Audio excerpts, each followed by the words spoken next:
je n'ai aucun souci à travailler sur l'ensemble des mémoires, qu'elles soient celles du 17 octobre 61 ou celles, effectivement, de ce qui s'est passé à rue d'Isly, à Oran.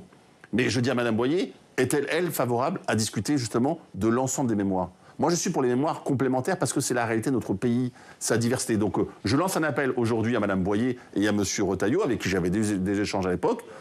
Faisons ce travail, mais pour l'ensemble des mémoires. Et je pense qu'à ce moment-là, le Sénat se grandira, non pas d'une résolution comme c'était fait à l'Assemblée, mais d'une proposition de loi qui dit reconnaissance et commémoration annuelle de l'ensemble des faits, à l'époque sur le territoire français, ou à l'époque sur le territoire français à Paris ou à Alger. Merci Rachid Temal. Merci beaucoup d'avoir été notre invité dans le Club des Territoires. On reviendra sur la campagne des Européennes. Mais d'abord, on va accueillir notre prochain invité. Stéphane Troussel nous rejoint. Merci.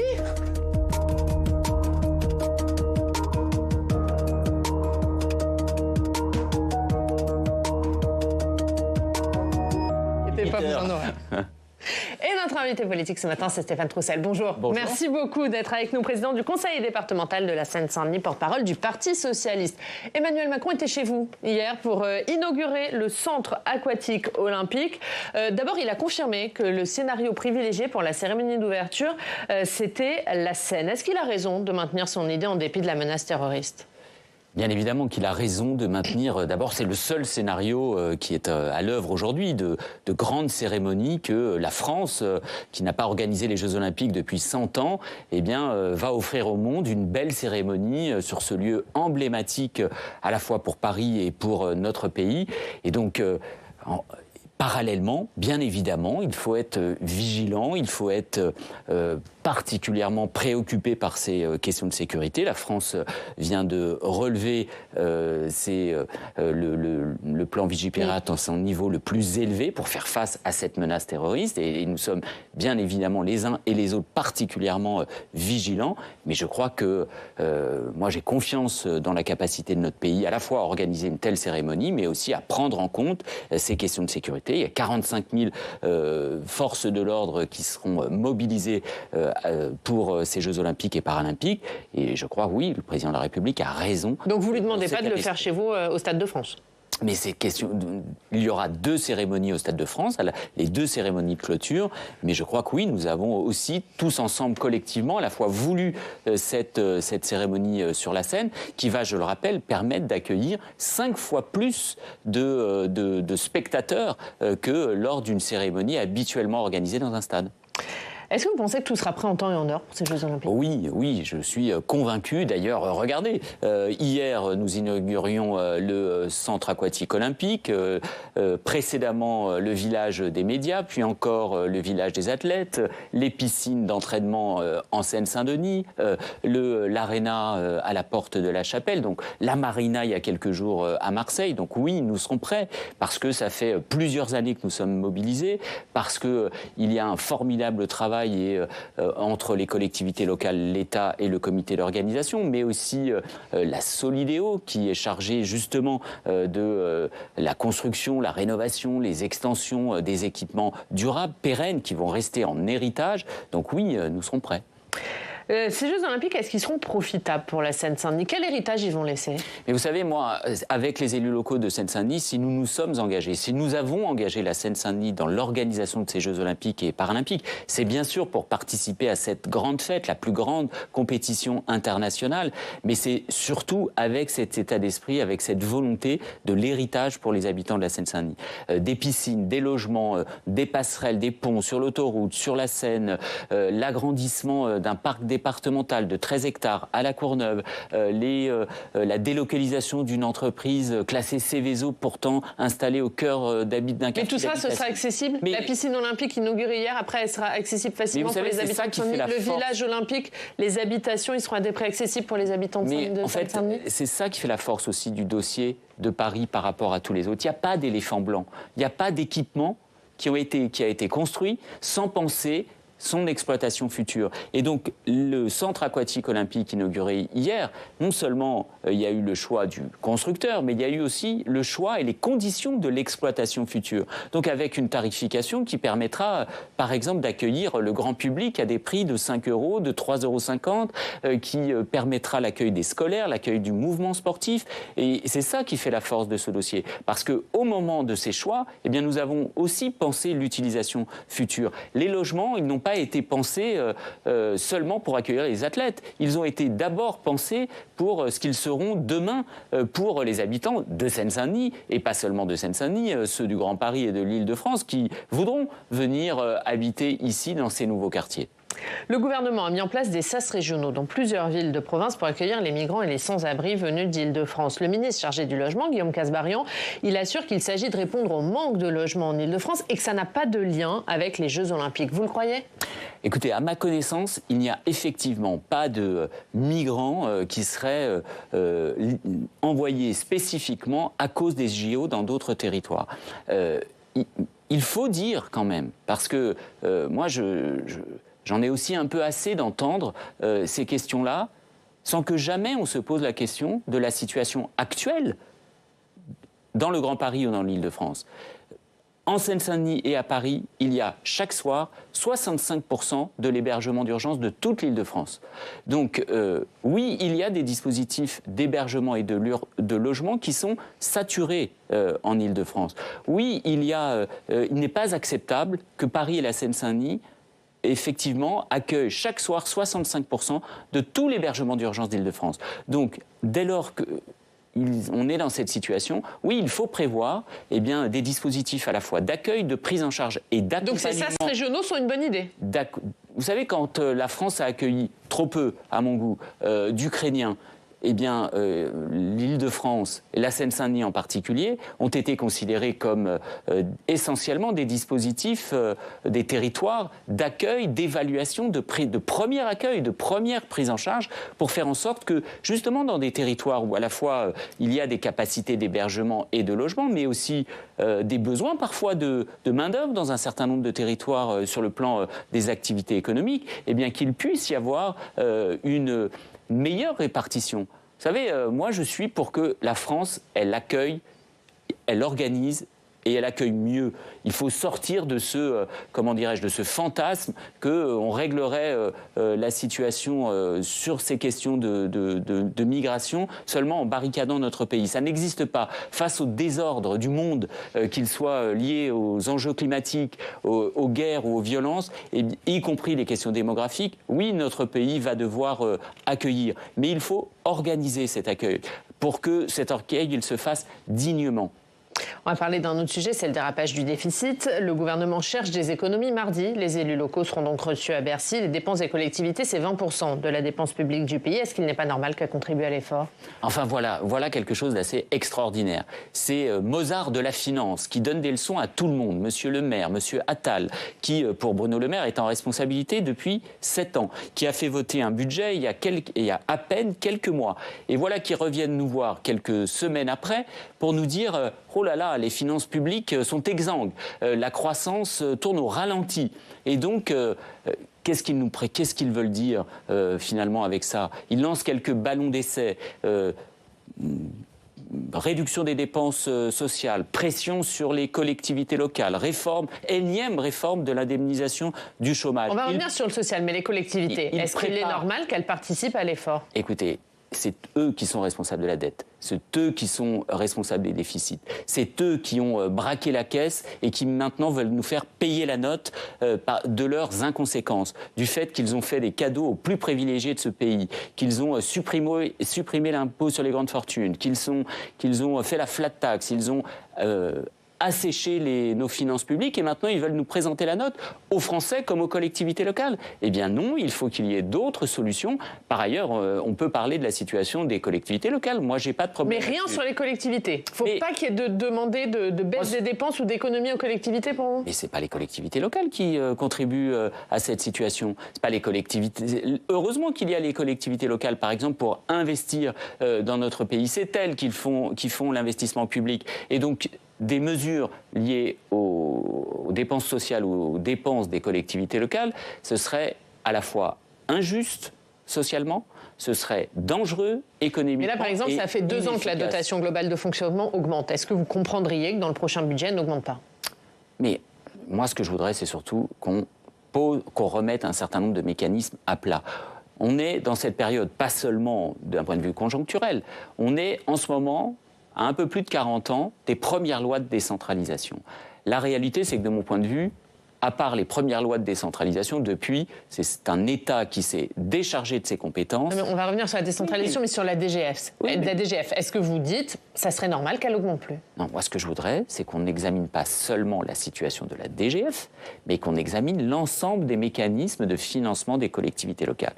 Moi, je vous dis que entre les évolutions de DGF et la situation, par exemple, de compensation de toutes les charges que l'État a transférées aux collectivités locales, pas dans un souci de décentralisation, dans un souci de réduction du périmètre public et de diminution des propres dépenses publiques de l'État.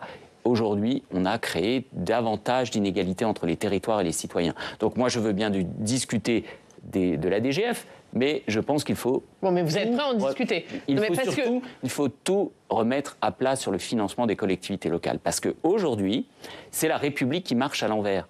C'est finalement les territoires ruraux ou urbains qui ont des ressources faibles et souvent en même temps des populations elles-mêmes fragiles, eh bien, qui payent davantage. Et donc, on crée davantage d'inégalités. C'est pas ça, la décentralisation. Remettre à plat sur les collectivités locales, est-ce que ça veut dire recréer des impôts locaux pour que vous dépendiez moins de l'État et plus d'impôts dynamiques qui vont aux collectivités? En tout cas, la décentralisation, c'est l'autonomie financière. Donc, recréer des impôts locaux. C'est l'autonomie financière des collectivités locales. Comment vous l'avez, votre autonomie, si vous n'avez pas d'impôt local? Moi, je suis prêt à discuter de tout. Mais moi, ma boussole, à la fois sur les finances, sur la décentralisation, c'est la justice et l'égalité. Or, les mécanismes actuels, que ça concerne la DGF ou que ça concerne les mécanismes de compensation de toutes ces compétences que l'État a transférées aux collectivités locales depuis ces lois dites de décentralisation qui, pour les dernières, ne sont pas, de mon point de vue, des lois de décentralisation. C'est des lois où l'État s'est déchargé d'un certain nombre de compétences qu'il ne voulait plus assumer, notamment les dépenses sociales sur les départements. Ça crée de l'inégalité. Et vous savez, en ce moment, on a un mouvement social sur l'éducation en Seine-Saint-Denis.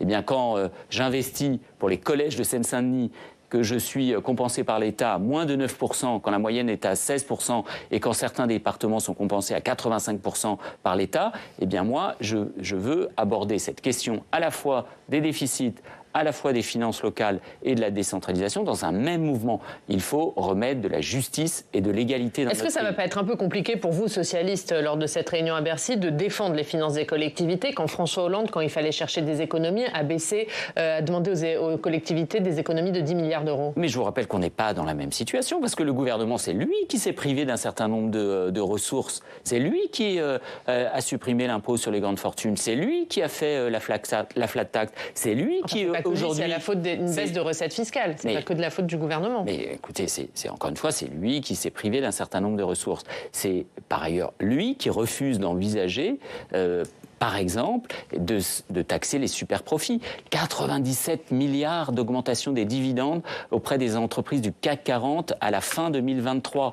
C'est lui qui n'imagine pas de taxer les ultra-riches à travers, par exemple, le rétablissement d'un impôt sur la fortune. Enfin, voilà, que même les pays les plus libéraux dans le monde imaginent, les États-Unis, imaginent une fiscalité sur les plus riches, et le gouvernement français, dans la République qui proclame liberté, égalité, fraternité, dans une situation à la fois liée à la croissance, mais aussi de nos finances, n'envisage aucune mesure pour un peu plus de justice et d'égalité.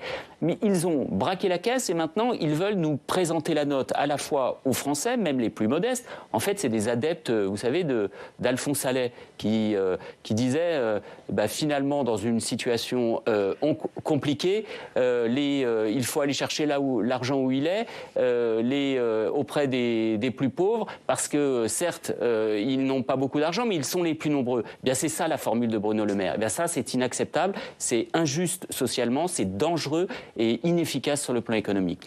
Est-ce qu'aujourd'hui, il y a des départements qui ne seront pas en capacité de boucler leur budget ? Ah oui, très clairement. Parce que quand, encore une fois... Dont le vôtre ?